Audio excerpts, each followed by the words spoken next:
Throughout coastal Virginia, rivers run across the landscape, past small towns and hamlets, and eventually end in the Chesapeake Bay. Many of these rivers that meander through this part of Virginia are named after the storied Indian tribes that lived along their shores.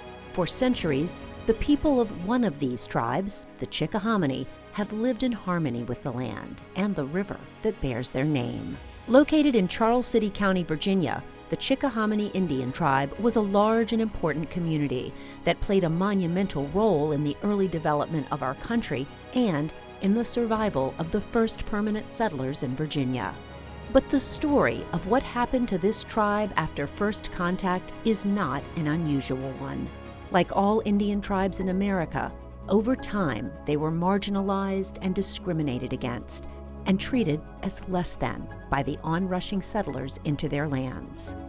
But the Chickahominy people are resilient, and they have refused to allow this marginalization to be the end of their story. The Chickahominy tribe's tight communal bonds have remained, and rather than fading away, their modern history is one of survival, resistance, and renewal. After years of discrimination, this tribe is changing the old narratives and now leading the way to respond to modern challenges, while also reclaiming parts of their history that were once lost. Just as the river that bears their name has flowed throughout time immemorial, so too has the story of resilience of the Chickahominy tribe.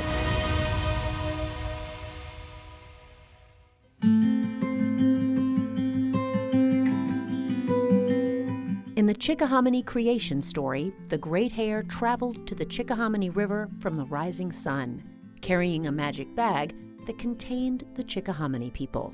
He sprinkled them at this beautiful place along the river so that they might live there forever.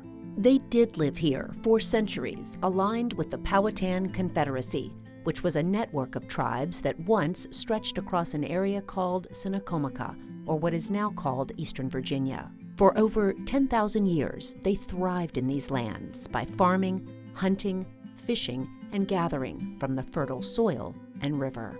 But unfortunately for them, their lives would change forever in 1607, as soon as 3 small ships arrived from England and eventually landed at Jamestown. These strangers from England were a curiosity to the tribe at first, but these new settlers brought new tools and unusual items that were used to open trade between the groups. Captain John Smith recorded the first meeting with the Chickahominy in 1607, writing down their name for the first time in recorded history, calling them the Chickahominy, which in their Algonquin language means the coarse-pounded corn people, or the hominy people, due to their particular skill of growing corn. During this first meeting with Smith, the Chickahominy people provided corn for Smith and his men, and would do so often enough that future historians would say that Chickahominy corn undoubtedly saved the English settlers from certain starvation. So prior to European contact, before the settlers came, we lived in multiple villages on the Chickahominy River, and John Smith recorded those in some of his studies because he was, of course, a great map maker and studied all the rivers in the area. One of the villages that he listed was Mamanehunt, and he listed it as one of the principal villages of the tribe. Mamanehunt is located in a strategically valuable location and is believed by experts to have been the seat of Chickahominy tribal government during the time of the arrival of the English colonizers.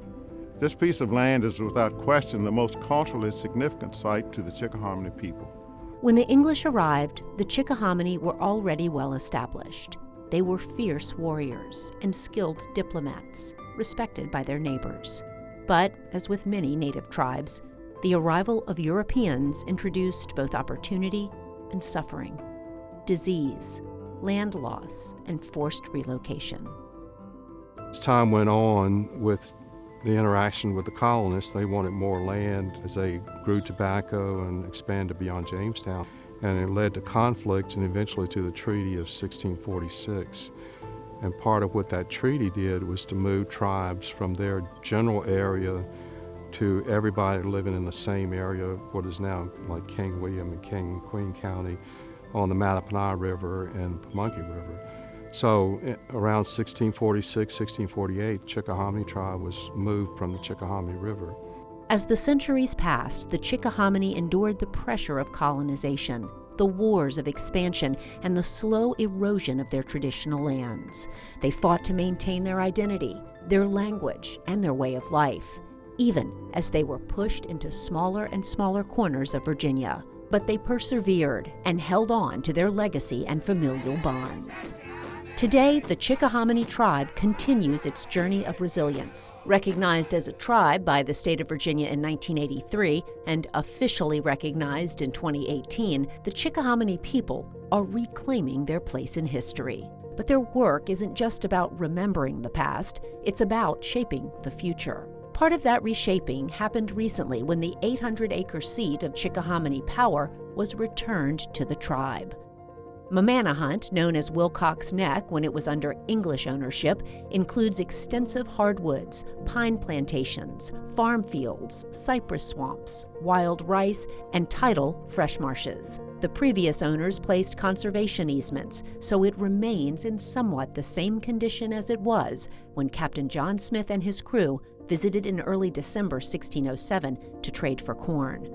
Finally, after centuries, Mamanahunt is once again officially Chickahominy land.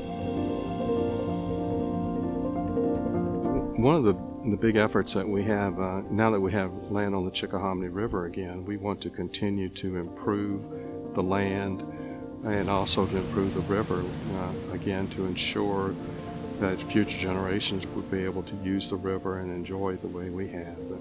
It's been a big part of who we are as the Chickahominy tribe. We're river people. We come from the river.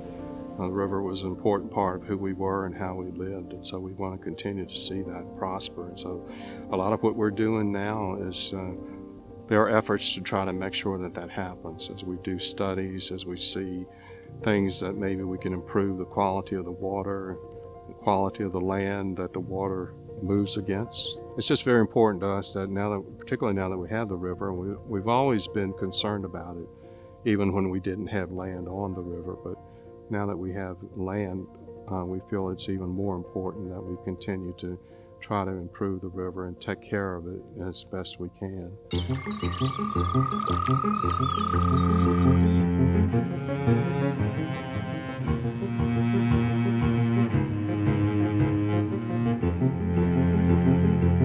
The Chickahominy River is the lifeblood of our people.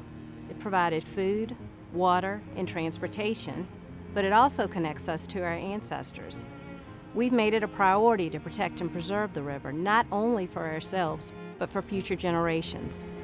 Our ancestors taught us that the earth and water are sacred. Our responsibility is to honor that sacredness every day.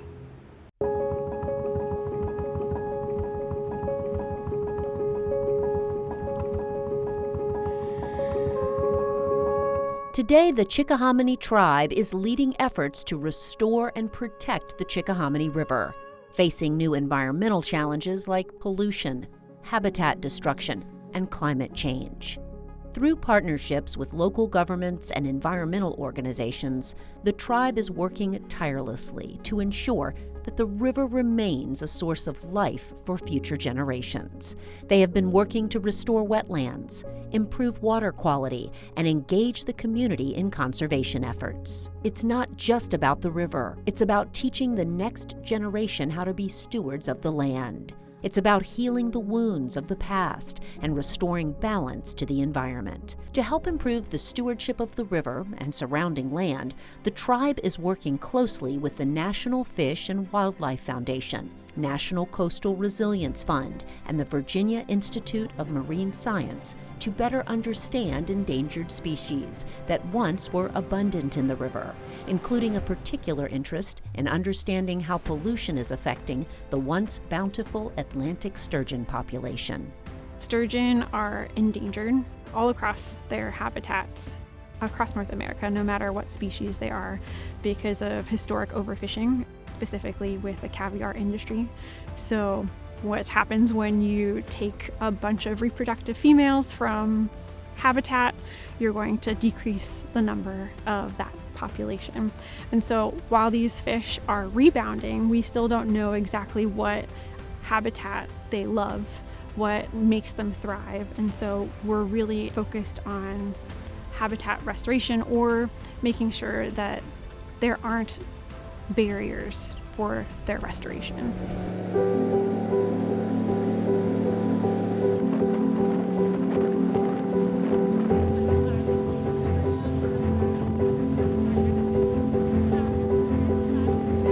We're looking at a couple of different things in the water today. We're looking at water quality, where we're measuring temperature, dissolved oxygen, pH, and salinity, a couple different factors that might affect habitat quality.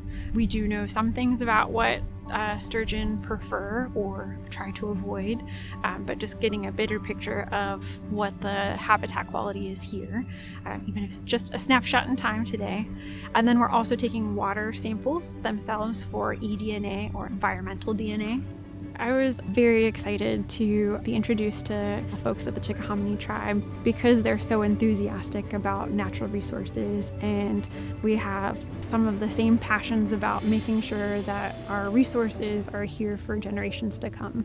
And so it's really nice to have that positive energy to work together towards the same goals. But the Chickahominy tribe's commitment to their community is not just about the land and the river, it's also about their people.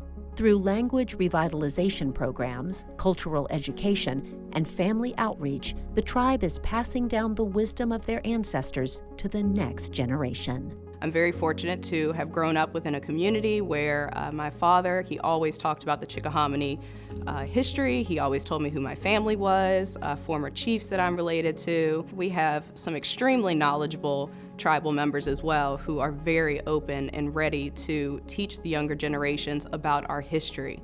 We have always been here, even when our tribe was not officially recognized. When we were forced into the shadows, we kept our traditions alive, through family, through ceremony, through stories passed down from generation to generation. Our ancestors' blood still runs through these waters. Our connection to this land is unbreakable. We're teaching our kids to be proud of who they are, to speak our language, and to understand our history, and to know that they are the future of this tribe. We want them to feel that connection to the river, to the land, and to each other.